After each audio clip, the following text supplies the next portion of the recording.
ಎಲ್ರಿಗೂ ನಮಸ್ಕಾರ. ಹೋದ ಸಾರಿ ನಾನು ಮಾತನಾಡಿರಲಿಲ್ಲ, ಅದಕ್ಕೆ ಜಮೀಲ್ ಅವರು 3 ದಿವಸ ನನ್ನ ಹತ್ರ ಮಾತಾಡಲಿಲ್ಲ. ಆದ್ದರಿಂದ ಈ ಸಲ ಮಾತಾಡಲೇಬೇಕು ಅಂತ ಹೇಳಿದ್ದಾರೆ. ನೀವು ನಿಲ್ಲಿಸಿ ಅನ್ನೋವರೆಗೂ ಮಾತಾಡ್ತೇನೆ. ಜಮೀಲ್ ಅವರ ಸಾವಣ್ಣ ಪ್ರಕಾಶನಕ್ಕೆ 16 ವರ್ಷ ಆಗಿದೆ. ಆ ಸಾವಣ್ಣ ಪ್ರಕಾಶನಕ್ಕೆ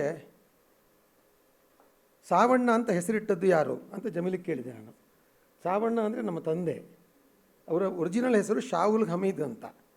ಅವರಿಗೆ ಸಾವಣ್ಣ ಅಂತ ಅಡ್ಡ ಹೆಸರನ್ನು ಅವರ ತಾಯಿ ಇಟ್ಟಿದ್ದರು. ಆದ್ದರಿಂದ ಆ ಹೆಸರು ಪಾಪ್ಯುಲರ್ ಆಯಿತು. ಆ ಹೆಸರನ್ನು ಇಟ್ಕೊಂಡು ನಾನು ಮಾಡಿದ್ದೇನೆ ಅಂತಂದರು. ನನಗೆ ಅನ್ನಿಸ್ತು ಸರ್, ಯಾಕಂದರೆ ಈ ಅಡ್ಡ ಹೆಸರು ಯಾಕೆ ಇಡಬೇಕು ಅಂತ. ಭಾಳ ಚೆನ್ನಾಗಿರ್ತದೆ. ಯಾಕಂದರೆ ಈಗ ನನ್ನ ಹೆಸರು ಗೋಪಾಲಕೃಷ್ಣ ಅಂತ ಕರೆದ್ರೆ ನನಗೆ ಬೈಯೋಕ್ಕಾಗಲ್ಲ, ನನ್ನನ್ನು ಯಾರು ಬೈಯೋಕ್ಕಾಗಲ್ಲ. ಗೋಪಾಲಕೃಷ್ಣನಿಗೆ ಬೈದರೆ ಅವನು ಕೃಷ್ಣನಿಗೆ ಬೈದಾಗ ಆಗ್ತದೆ. ಅದಕ್ಕೆ ಕುಂಟಿನಿ ಅಂದರೆ ಕುಂಟಿನಿ ಯೂಸ್ಲೆಸ್ ರೈಟ್ರು, ಚೆನ್ನಾಗಿಲ್ಲ ಅವನು, ಒಳ್ಳೇದು ಬರೆಯಲ್ಲ ಅವನು ಅಂತ ನನ್ನ ಕುಂಟಿನಿ ಅಂತಂದರೆ ಬೈಬೋದು. ಜಮೀಲ್ ಅವರದನ್ನು ಅಂದರೆ ಸಾವಣ್ಣ ಎನ್ನುವ ಒಂದು ಹೆಸರನ್ನು ತಗೊಂಡು ಬಂದು ಆ ಹೆಸರನ್ನು ಇಟ್ಟು ಬೆಳೆಸಿದಂತಹ ಮಹಾತಾಯಿ ನಿಮ್ಮ ಅಜ್ಜಿ ಅವರಿಗೆ ನಮೋ ನಮಃ.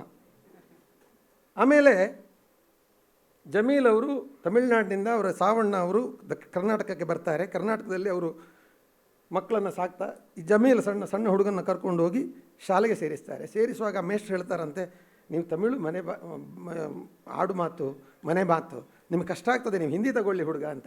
ಇಲ್ಲ, ನಾನು ಕನ್ನಡದ ಅನ್ನ ತಿನ್ನಬೇಕು ಅಂತ ಬಂದು ಇಲ್ಲೇ ಊಟ ಮಾಡ್ತಾ ಇರುವವನು. ನನ್ನ ಮಗನು ಕನ್ನಡದಲ್ಲೇ ಅನ್ನ ತಿನ್ನುವವನು. ಕನ್ನಡವೇ ಅವನಿಗೆ ಅನ್ನ ಆಗಲಿ, ಕನ್ನಡವನ್ನೇ ಕಲಿಸಿ ಅಂತ ಹೇಳಿದ್ರಂತೆ. ಆ ಸಾವಣ್ಣ ಅವರಿಗೆ ನಮಸ್ಕಾರ. ಜಮೀಲ್ 16 ಬಗೆಯ 14 ಬಗೆಯ ವ್ಯಾಪಾರವನ್ನು ಮಾಡಿದರೆ 16ರಲ್ಲೂ ಸೋತು ಸುಣ್ಣಾದ್ರಂತೆ. ಆಮೇಲೆ ಪುಸ್ತಕ ಪ್ರಕಾಶನಕ್ಕೆ ಬಂದಂತೆ. ಅವರನ್ನು ಸೋಲಿಸಿದ 14 ಸಂಸ್ಥೆ ಉದ್ದಿಮೆಗಳಿಗೂ ನಮಸ್ಕಾರ. ಆಮೇಲೆ ಶಫೀಕಾ ಮೇಡಮ್ ಅವರು ಪಾಪ ಅವರೇನಾದರೆ ಏನು ರೀ ಪುಸ್ತಕ ಗಿಸ್ಕ ಎಲ್ಲ ನಾವೇನೋ ಬೇರೆ ವ್ಯಾಪಾರ ಮಾಡುವ ಅಂತ ಹೇಳ್ತಿದ್ರೆ ಇವರು ಎಲ್ಲಿ ಪುಸ್ತಕ ಮಾಡ್ತಾಯಿದ್ದಾರೆ. ಹೆಂಡತಿ ಮಾತು ಕೇಳಬೇಕು ತಾನೆ, ನಾವೆಲ್ಲ ಹೆಂಡತಿ ಮಾತು ಕೇಳಿಕೊಂಡೇ ಬದುಕುವವರು. ಆದ್ದರಿಂದ ಹೆಂಡತಿ ಆ ಶಫೀಕಾ ಮೇಡಮ್ ನಮಸ್ಕಾರ, ಸರಿ ನೀವು ಪುಸ್ತಕನೇ ಮಾಡಿ ಅಂತೇಳಿ ಅವ್ರ ಜೊತೆ ಇದ್ದು ಅವರ ಫೈನಾನ್ಸರ್ ಆಫೀಸರ್ ಹಾಕ್ಕೊಂಡು ಅವ್ರ ಜೊತೆ ಅವರ ಫೈನಾನ್ಸರ್ ಆಫೀಸರ್ ಅವರನ್ನ ಮಾಡಿದಂತಹ ಶಫೀಕಾ ಮೇಡಮ್ ಅವರಿಗೆ ನಮಸ್ಕಾರ. ಇವತ್ತು ಸಾವಣ್ಣ ಪ್ರಕಾಶನ ಕನ್ನಡದ ಒಂದು ಪ್ರತಿಷ್ಠಿತ ಪ್ರಕಾಶನಗಳಲ್ಲಿ ಒಂದು. ಎಲ್ಲ ಬಗೆಯ ಲೇಖಕರನ್ನು ಗುರುತಿಸಿ ಅವರಿಗೆ ಯಾರನ್ನೂ ಅಂಟಿಸಿಕೊಳ್ಳದೆ ಒಂದು ಅಲಿಪ್ತ ನೀತಿಯಲ್ಲಿ ಆ ಪುಸ್ತಕವನ್ನು ಪ್ರಕಾಶಿಸ್ತಾ ಬರ್ತಾರೆ. ಅವರೊಂಥರ ಯಾವಾಗಲೂ ಹೇಳ್ತಾ ಇದ್ದಾರೆ, ಅವರಿಗೆ ಎಡಬಲ ಯಾವುದೂ ಇಲ್ಲ, ಲೆಫ್ಟ್ ರೈಟ್ ಹೋಗ್ತಾನೆ ಇರೋದು ಅಂತ ಹೇಳ್ತಾರೆ. ಅಂದರೆ ಯಾರ ಹಂಗೂ ಇಲ್ಲದೆ ಯಾರ ಮರ್ಜಿಗೆ ಒಳಗಾಗದೆ ತಮ್ಮ ಪುಸ್ತಕವನ್ನು ಪ್ರಕಾಶಿಸಿದಂತಹ ಸಾವಣ್ಣ ಅವರ ಹುಟ್ಟುಹಬ್ಬ ಸಂದರ್ಭದಲ್ಲಿ 2 ಮಾತುಗಳನ್ನು ಅವರಿಗೆ ಕಾಂಪ್ಲಿಮೆಂಟ್ ಹೇಳದೇ ಇದ್ದರೆ ಬಹುಶಃ ಸರಿಯಾಗಲ್ಲ ಅಂತ ನಾನು ಈ ಮಾತನ್ನು ಅವರಿಗೆ ಹೇಳಿದ್ದೇನೆ. ಭಾಳ ಇಷ್ಟ ಆಯಿತು ಸರ್, ನೀವು ನಮ್ಮಂಥವ್ರನ್ನೆಲ್ಲ ಗುರುತಿಸಿ ಈ ಪುಸ್ತಕವನ್ನು ನೀವು ನಮಗೆ ಸಾಧ್ಯ ಮಾಡಿಸಿದ್ದೀರಿ, ಅದಕ್ಕಾಗಿ ನಿಮಗೆ ನಾನು ಕೃತಜ್ಞತೆಗಳನ್ನು ಸಲ್ಲಿಸ್ತೇನೆ. ಇವತ್ತು ಒಂದು ಮಾತಿದೆ, ರೈಟ್ ವಾಟ್ ಡಿಸ್ಟರ್ಬ್ಸ್ ಯು ಅಂತ. ನಿನಗೇನು ಡಿಸ್ಟರ್ಬ್ ಆಗುತ್ತೆ ಅದನ್ನು ಬರಿ ಅಂತ. ನನಗೆ ಹಲವಾರು ವಿಷಯಗಳು ಡಿಸ್ಟರ್ಬ್ ಆಗಿದೆ, ಆದ್ದರಿಂದ ನಾನು ಎಲ್ಲವನ್ನೂ ಬರಿತೀನಿ ಅಂತ. ನಾನು ಫಸ್ಟ್ ಕತೆಗಳನ್ನು ಬರಿತಾ ಇದ್ದೆ, ಅದಕ್ಕೋಸ್ಕರ ಕತೆಕೂಟ ಕಟ್ಟಿದೆ.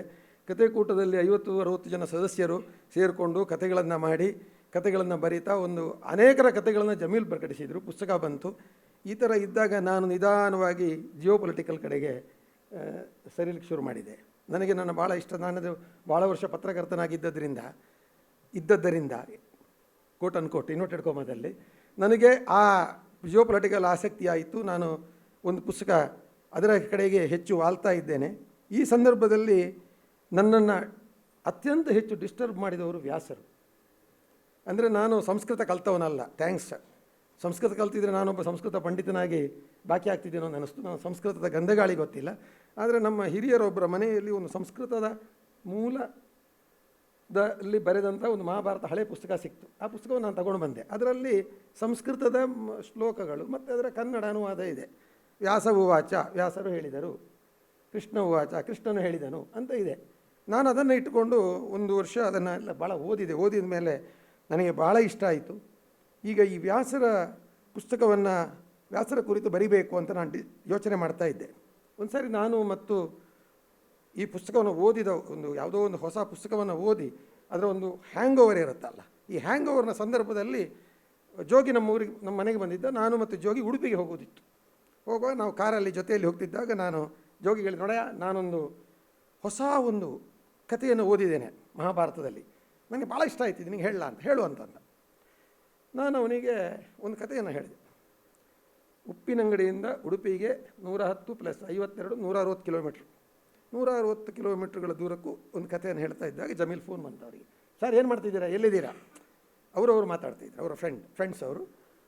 ಇಲ್ಲ, ಇಲ್ಲಿ ಕುಂಟಿನಿ ಒಂದು ಮಹಾಭಾರತ ಕಥೆಯನ್ನು ಹೇಳಿ ಸಾಯಿಸ್ತಾ ಇದ್ದಾನೆ, ನೀ ಯಾರಾದರೂ ಫೋನ್ ಮಾಡಲಿ ಅಂತೇಳಿ ಇಷ್ಟೊತ್ತು ಕಾದ್ರೆ ಯಾರೊಬ್ಬರು ಮಾಡಲಿಲ್ಲ, ನೀವು ಫೋನ್ ಮಾಡಿದ್ರಿ. ನಾನು ಇವನಿಗೆ ಇಷ್ಟ ಆಗಲಿಲ್ಲ, ಇದು ಇಷ್ಟ ಆಗಲಿಲ್ಲ. ನನ್ನ ಭಾಳ ಸ್ನೇಹಿತ ಅವನು, ನಾವು 48 ವರ್ಷಗಳಿಂದ ವಿ ಆರ್ ಫ್ರೆಂಡ್ಸ್.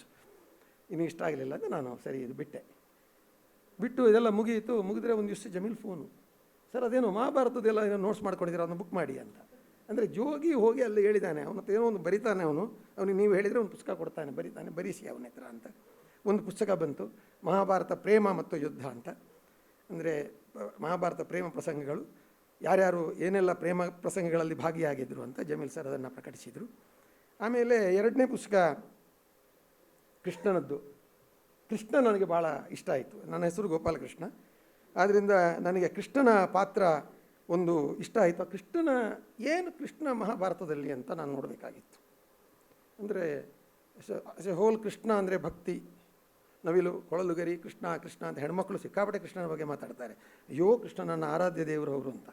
ಕೃಷ್ಣ ಅಂದರೆ ಮುಗಿದು ಗಂಡನೇ ನೆನಪಾಗಲ್ಲ, ಆ ಥರ ಕೃಷ್ಣನ ಆರಾಧಿಸ್ತಾರೆ. ನನಗೆ ಈ ಕೃಷ್ಣ ಭಾಳ ಕಳ್ಳ ಇದ್ದಾನೆ, ಇವನ ಹಿಂದೆ ಏನೋ ಒಂದು ಪೊಲಿಟಿಕಲ್ ಸ್ಟ್ರಾಟಜಿ ಇದೆ ಅಂತ ನನಗೊಂದು ಆಸಕ್ತಿ ಇತ್ತು. ನಾನು ಅದನ್ನು ನೋಡ್ತಾ ಹೋದರೆ ಏನು ಅದ್ಭುತ ಇದೆ ಸರ್ ಅದು ಮಹಾಭಾರತದಲ್ಲಿ. ಕೃಷ್ಣ ಎಂಥ ಒಬ್ಬ ಪೊಲಿಟಿಕಲ್ ಸ್ಟ್ರಾಟಜಿಸ್ಟು ಎನ್ನುವುದನ್ನು ವ್ಯಾಸರು ಹೇಗೆ ನಿರೂಪಿಸ್ತಾ ಹೋಗಿದ್ದಾರೆ ಎನ್ನುವುದು ನನಗೆ ಬಹಳ ಅಚ್ಚರಿ ಮತ್ತು ಆಶ್ಚರ್ಯಗಳನ್ನು ತಂದುಕೊಡ್ತು. ಆದ್ದರಿಂದ ನಾನು ಬರೀ ಕೃಷ್ಣನನ್ನು ಕೇಂದ್ರವಾಗಿಟ್ಟುಕೊಂಡು ವ್ಯಾಸರು ಕೃಷ್ಣನನ್ನು ಹೇಗೆ ಸಂಶೋಧಿಸಿದ್ದಾರೆ ಮತ್ತು ಅನೇಕ ಸಂದರ್ಭಗಳಲ್ಲಿ ವ್ಯಾಸರೇ ಬದಿಗೆ ನಿಂತು ಕೃಷ್ಣನನ್ನೇ ಮುಂದೆ ನಿಲ್ಲಿಸಿ ಆ ಪಾತ್ರಗಳನ್ನು ಮುಂದುವರಿಸಿಕೊಂಡು ಹೋದ ಸಂದರ್ಭಗಳಿದೆಯಲ್ಲ, ಅದೆಲ್ಲ ನನಗೆ ಬಹಳ ಇಷ್ಟ ಆಯಿತು. ಈಗ ಒಂದು ಮಾತಿದೆ, ಏನಂದರೆ ಕರೆಯದೇ ಹೋಗಬಾರದು, ಕೇಳದೆ ಹೇಳಬಾರದು ಅಂತ. ನಾನು ಆ ಜಾತಿಯವನು. ಕೃಷ್ಣ ಹಸ್ತಿನಾವತಿಗೆ 3 ಬಾರಿ ಹೋಗ್ತಾನೆ. 3 ಬಾರಿಯೂ ಅವನಿಗೆ ಇನ್ವಿಟೇಷನ್ ಇರೋದಿಲ್ಲ. 3 ಬಾರಿಯೂ ಕೃಷ್ಣ ಹಸ್ತಿನಾವತಿಗೆ ಹೋಗ್ತಾನೆ. 3 ಬಾರಿಯೂ ಅವನನ್ನು ಯಾರೂ ಕರೆದಿರೋದಿಲ್ಲ, ಆದರೂ ಕೃಷ್ಣ ಅಲ್ಲಿಗೆ ಹೋಗ್ತಾನೆ. ಅಂದರೆ ಒಂದು ಸಾಮ್ರಾಜ್ಯದ ಒಂದು ಯುಗದ ಪತನದಕ್ಕೆ ಕೃಷ್ಣ ಹೇಗೆ ಸಾಕ್ಷಿಯಾಗಿದ್ದ ಮತ್ತು ಆ ಯುಗದ ಪತನವನ್ನು ಅವನು ಹೇಗೆ ನಿಂತು ನಿಭಾಯಿಸಿದ, ಆ ಯುಗದ ಪತನದ ಅಂತ್ಯದಲ್ಲಿ ಅವನು ಹೇಗೆ ನಿರ್ಗಮಿಸಿದ ಎನ್ನುವಂಥ ಒಂದು ಚಿತ್ರ ನನ್ನ ಕಣ್ಣು ಮುಂದೆ ಬಂದಿತ್ತು. ಆ ಪ್ರಯತ್ನವನ್ನು ನಾನು ಮಾಡಿದ್ದೇನೆ ಸರ್. ಇದರಲ್ಲಿ ನಿಮಗೆ ಈ ಪುಸ್ತಕ ಇಷ್ಟ ಆಗತ್ತೆ ಅಂತ ನಾನು ಅಂದ್ಕೊಂಡಿದ್ದೇನೆ. ಯಾಕಂದರೆ ಇದು ಜಗದೀಶ್ ಶರ್ಮರಂತಹ ಪಾಂಡಿತ್ಯದ ಪುಸ್ತಕ ಅಲ್ಲ. ಅವರು ಮಹಾಭಾರತವನ್ನು ಕರಗಿಸಿ ಕೊಡಿದ್ದಾರೆ, ಅಷ್ಟು ಪಾಂಡಿತ್ಯಗಳೇನಿಲ್ಲ ಇದರಲ್ಲಿ. ಸ್ವಲ್ಪ ತಮಾಷೆಗಳಂದರೆ ಈ ಪಾಂಡಿತ್ಯದಿಂದ ಹೊರತುಪಡಿಸಿದ ಮತ್ತು ಭಕ್ತಿ ಭಾವದಿಂದ ಹೊರನಿತ್ತ ನೋಟಗಳನ್ನು ನಾನು ಕೊಟ್ಟಿದ್ದೇನೆ. ಒಂದು ಉದಾಹರಣೆಯನ್ನು ಹೇಳ್ತೇನೆ. ವ್ಯಾಸರು ಒಂದು ಕೋಟ್ ಮಾಡಿರ್ತೀನಿ ಪುಸ್ತಕದಿಂದ, ಏನಂದರೆ ಈ ಪ್ರಜೆಗಳು ಹೇಗಿದ್ದರು ಅಂತ. ಈಗ ಹೇಗೆ ಪ್ರಜೆಗಳಿದ್ದರು ಆಗಲೂ ಹಾಗೇ ಇದ್ದರು ಅಂತ, ಏನೇನೂ ಬದಲಾವಣೆ ಆಗಲಿಲ್ಲ ಅಂತ. ನೀವು ಮಹಾಭಾರತವನ್ನು 3000 ವರ್ಷದ ಹಿಂದೆ ಆದದ್ದು ತಗೊಂಡ್ರು, 5000 ವರ್ಷದ ಹಿಂದೆ ಅಂತ ಆಯಿತು ತಗೊಂಡ್ರು, ಇಲ್ಲ ಕಲಿಯುಗಕ್ಕೆ ಮೊದಲು 8000 ವರ್ಷಕ್ಕೆ ಹಿಂದೆ ಆಗಿದೆ ಅಂತ ತಗೊಂಡ್ರು, ಪ್ರಜೆಗಳು ಏನೇನೂ ಬದಲಾಗಲಿಲ್ಲ. ಇದು ನೀವು ವ್ಯಾಸ ಭಾರತದಲ್ಲಿ ಭಾಳ ಸ್ಪಷ್ಟವಾಗಿ ಗೊತ್ತಾಗ್ತದೆ. ಒಂದು ಉದಾಹರಣೆಯನ್ನು ನಾನು ನಿಮಗೆ ಹೇಳ್ತೇನೆ. ಈ ಪುಸ್ತಕದಲ್ಲಿ ಅದನ್ನು ಬರೆದಿದ್ದೇನೆ ನಾನು. ಏನಾಗಿತ್ತು ಅಂದರೆ, ಹಸ್ತಿನಾವತಿಗೆ ಪಾಂಡವರು ಬಂದಾಗಿದೆ, ಬಂದು ಅವರನ್ನೆಲ್ಲ ಹೊಗಳ್ತಾ ಇದ್ದಾರೆ. ಮುಂದಿನ ರಾಜ್ಯ ಅವರಿಗೆ ಹೋಗುತ್ತೆ, ಮುಂದೆ ಅವರೇ ಈ ರಾಜ್ಯವನ್ನು ಆಳ್ತಾರೆ ಮತ್ತು ಅವರಿಗೆ ಅದು ಸಲ್ಲಬೇಕಾದದ್ದು ಅಂತ.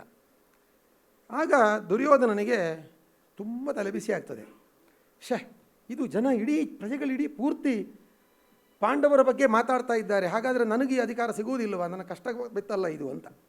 ಆಗ ಏನಾದರೂ ಮಾಡಿ ಪ್ರಜೆಗಳಲ್ಲಿ ಪಾಂಡವರ ಬಗೆಗೆ ಒಂದು ಅಭಿಪ್ರಾಯವನ್ನು ಬದಲಾಯಿಸಬೇಕು ಅಂತ ದುರ್ಯೋಧನ ಯೋಚನೆ ಮಾಡ್ತಾನೆ. ಅದಕ್ಕಾಗಿ ಅವನು ಏನು ಮಾಡ್ತಾನೆ ಅಂದರೆ, ಅವನಪ್ಪ ಧೃತರಾಷ್ಟ್ರನ ಹತ್ರ ಹೋಗಿ ಹೇಳ್ತಾನೆ, ಇದು ನೀನು ಏನಾದರೂ ಮಾಡಿ ಅವರನ್ನು ಇಲ್ಲಿಂದ ಕಳಿಸಬೇಕು, ವಾರಣಾವತಕ್ಕೆ ಕಳಿಸಬೇಕು ಅಲ್ಲಿಗೆ. ಆಗ ಅಪ್ಪ ಹೇಳ್ತಾನೆ, ಅದು ಆಗೋದಿಲ್ಲ, ಹಾಗೆ ಪ್ರಜಾಭಿಪ್ರಾಯ ಹಾಗೆ ಇದೆ, ಅದು ಆಗೋದಿಲ್ಲ ಅಂತ. ಆಗ ಅವ್ರು ಹೇಳ್ತಾನೆ, ಪ್ರಜೆಗಳಿಗೆ ಆಮಿಷ ಕೊಟ್ಟರೆ ಆಗ್ತದೆ, ಅದನ್ನು ನಾನು ಮಾಡ್ತೇನೆ ಅಂತ. ಎಷ್ಟು ಸ್ಪಷ್ಟವಾಗಿದೆ ವಾಕ್ಯ ಅಂದರೆ, ಹಣ ಮತ್ತು ಅನುಕೂಲಗಳನ್ನು ಕೊಟ್ಟು, ಸಂಸ್ಕೃತದ ವಾಕ್ಯ ಇದು, ಅದರ ಕನ್ನಡದ ಅನುವಾದ. ಹಣ ಮತ್ತು ಅನುಕೂಲಗಳನ್ನು ಕೊಟ್ಟರೆ ಜನರು ತಮ್ಮ ನಿಷ್ಠೆಯನ್ನು ಖಂಡಿತವಾಗಿಯೂ ನಮ್ಮತ್ತ ಬದಲಾಯಿಸುತ್ತಾರೆ. ಇದು ನಮ್ಮ ರಾಜಕಾರಣಿಗಳಿಗೆ ಗೊತ್ತಾಗುವಾಗ ಭಾಳ ಲೇಟ್ ಆಯಿತು ಅಂತ. ಇದು ಒಂದು ಭಾಳ ವರ್ಷಗಳಿಗೆ ಹಿಂದೆ ಗೊತ್ತಾಗಬೇಕಿತ್ತು ಇದು ಅಂತ. ಇದನ್ನು ವ್ಯಾಸರು ಆವತ್ತೇ ಬರೆದು ಬಿಟ್ಟಿದ್ದಾರೆ ಅಂತ. ನಾನು ಹೇಳಬಾರದು ಅದನ್ನು, ನೀವು ನಮ್ಮ ಹತ್ರ ಹೇಳಿಸೋದು ಎಂತ ಇದು, ಭಾಳ ಕಷ್ಟ ಇದು. ಅಂದರೆ ಜನ ಏನು ಸರ್,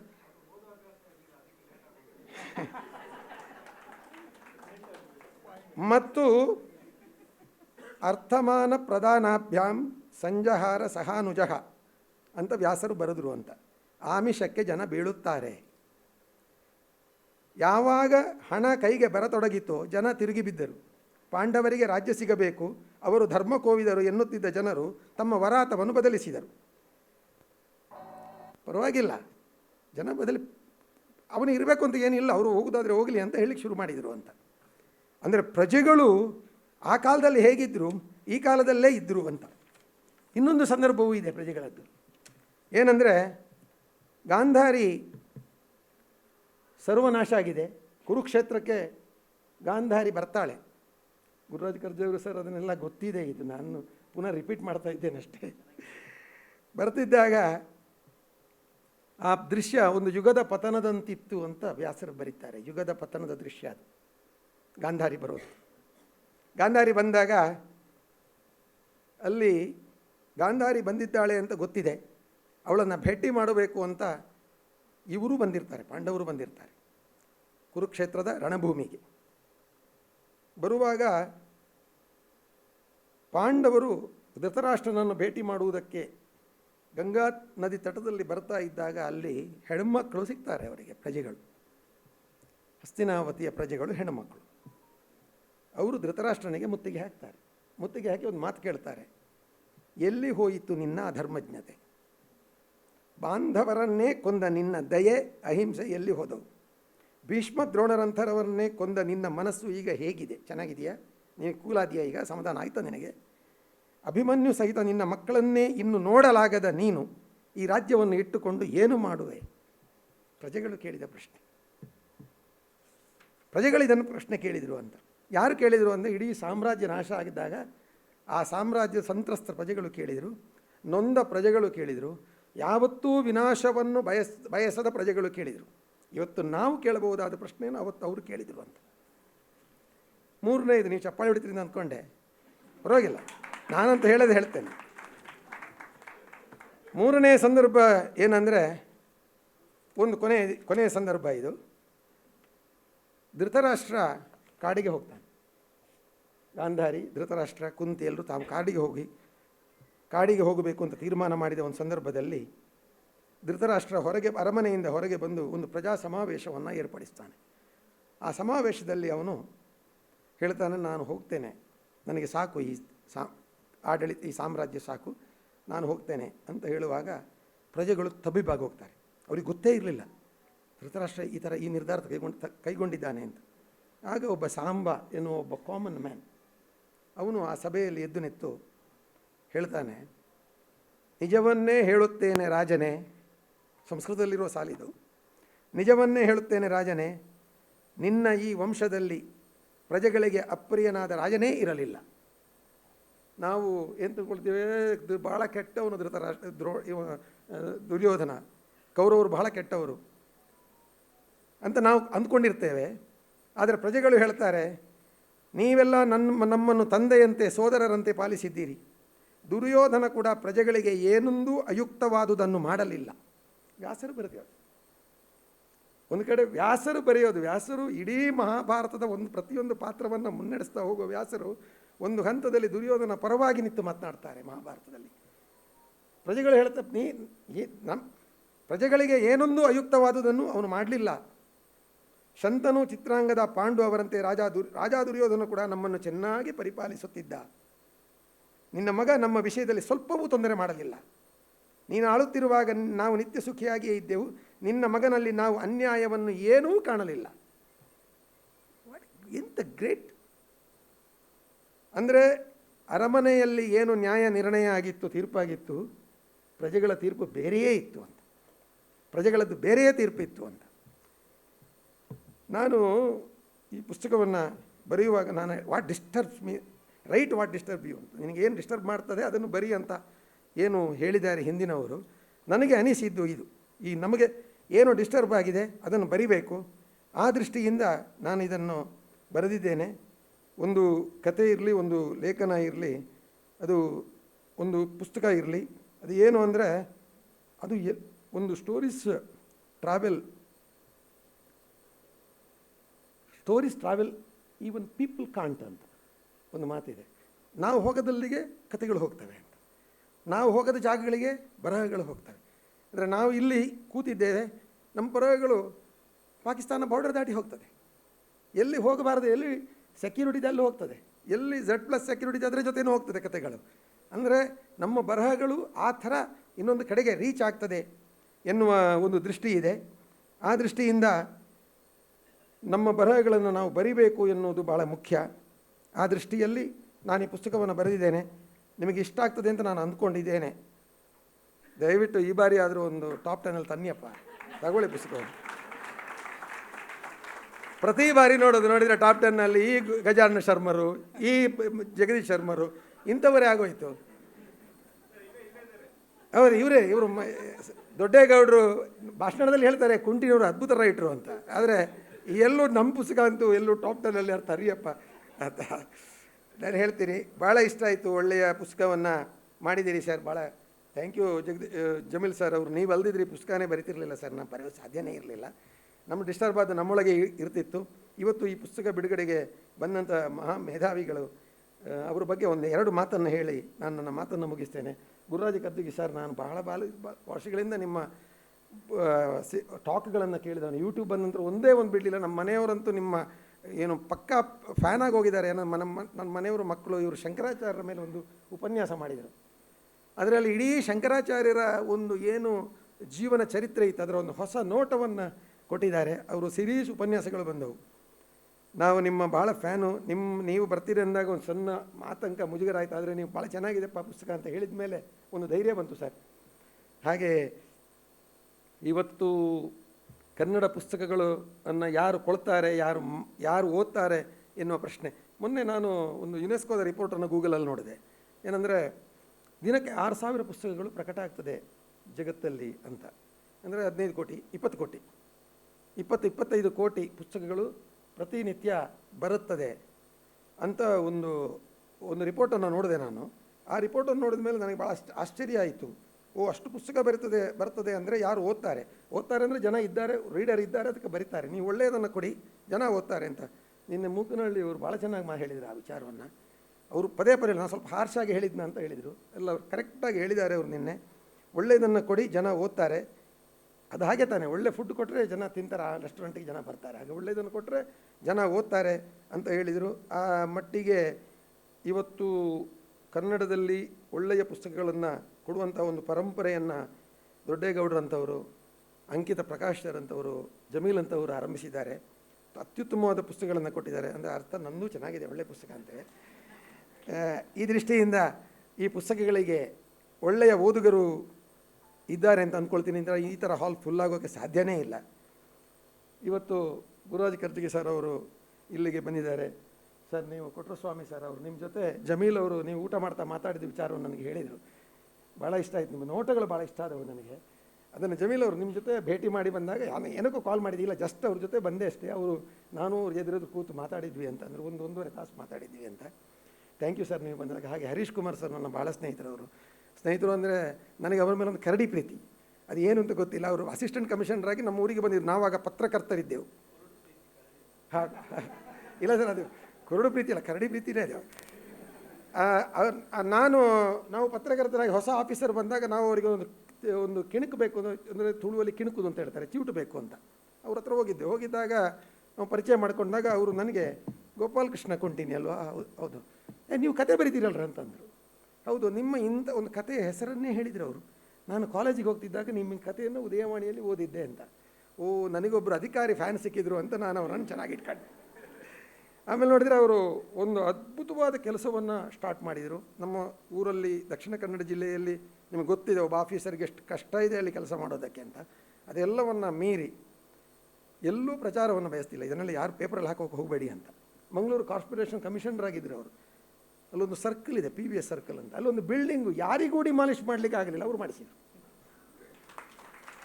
ಮಾಡಿಸಿದರು.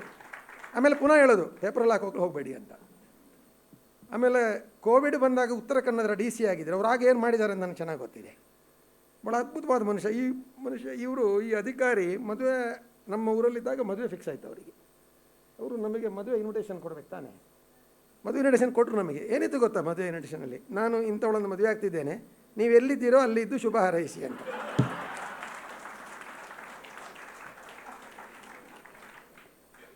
ಎಲ್ಲರೂ ಹೊಸ ಶರ್ಟ್ ಹೊಲಿಸಿದ್ರು. AC ಅವರಿಗೆ ಮದುವೆ ಇದೆ ಅಂತ ತಹಶೀಲ್ದಾರರು, ಆಮೇಲೆ DDPIಗಳು, ಆಮೇಲೆ ಎಲ್ಲರೂ ಅಸಿಸ್ಟೆಂಟ್ ಕಮಿಷನರ್ಗೆ ಮದುವೆ ಇದೆ, ಹೊಸ ಹುಡುಗ ಮದುವೆ ಆಗ್ತಿದ್ದಾರೆ ಅಂತ ಎಲ್ಲ ಹೊಸ ಶರ್ಟ್ ಎಲ್ಲ ಹೊಲಿಸಿ ಇಟ್ಟು ರೇಷ್ಮೆ ಸೀರೆ ಎಲ್ಲ ಸುಟ್ಟು ಇಟ್ಟಿದ್ರೆ ಇವರಿಗೆ ಎಲ್ಲರಿಗೆ ಇನ್ವಿಟೇಷನ್ ಇದೇ ಕೊಟ್ಟದ್ದವರು.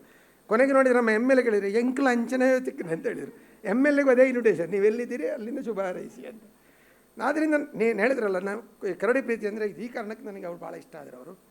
ಅವರು ಒಳ್ಳೆಯ ಓದುಗ, ಅದನ್ನು ಮತ್ತೆ ಅವ್ರು ಹೇಳ್ತಾರೆ, ಎಲ್ಲೂ ಹೇಳೋಕೆ ಹೋಗಲ್ಲ. ಅವರು ಒಳ್ಳೆಯ ರೀಡರ್, ಚೆನ್ನಾಗಿ ಓದ್ತಾರೆ, ಒಳ್ಳೆಯ ಪುಸ್ತಕಗಳನ್ನು ಓದಿದ್ದಾರೆ, ತುಂಬ ಚೆನ್ನಾಗಿ ಕ್ರಿಟಿಕ್ ಆಗಿ ಚೆನ್ನಾಗಿ ಮಾತಾಡ್ತಾರೆ.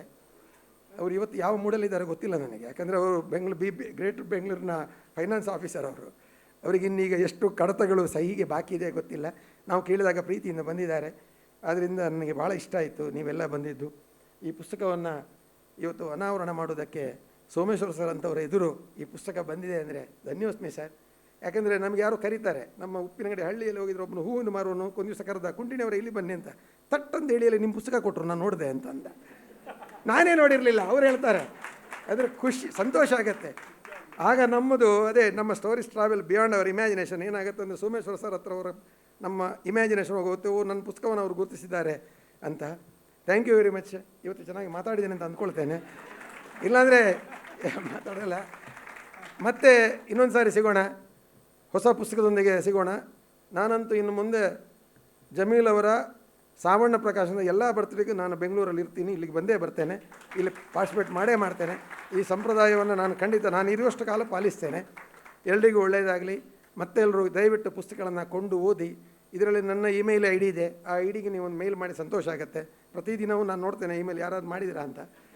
ದಯವಿಟ್ಟು ಎಲ್ಲರೂ ನಿಮ್ಮ ಅಭಿಪ್ರಾಯಗಳು, ಎಲ್ಲ ಲೇಖಕರನ್ನು ಮರಿ ಘಟಾನುಘಟಿ ಲೇಖಕರಿದ್ದಾರೆ. ಒಂದು ಮುದ್ರಣ ಬಿಡುಗಡೆಯಾಗುವ ದಿವಸ 2ನೇ ಮುದ್ರಣಕ್ಕೆ ಪ್ರಿಂಟ್ ಹೋಗುವಂಥ ಪುಸ್ತಕಗಳ ಸರದಾರರಿದ್ದಾರೆ, 2ನೇ ಆವೃತ್ತಿ ಪ್ರಿಂಟ್ ಆಗ್ತಾ ಇದೆ. ಅಂಥವ್ರ ನಡುವೆ ನಮ್ಮದೊಂದು ಸಣ್ಣ ಪುಸ್ತಕವನ್ನು ನಾವು ತಂದಿಟ್ಟಿದ್ದೇವೆ. ನಿಮಗೆಲ್ಲರಿಗೂ ಧನ್ಯವಾದಗಳು. ರಂಜನಿ ಅವರೇ, ನಿಮ್ಮ 5-15 ನಿಮಿಷ ಮಾತಾಡಿದ್ದೀನಿ, ಧನ್ಯವಾದ.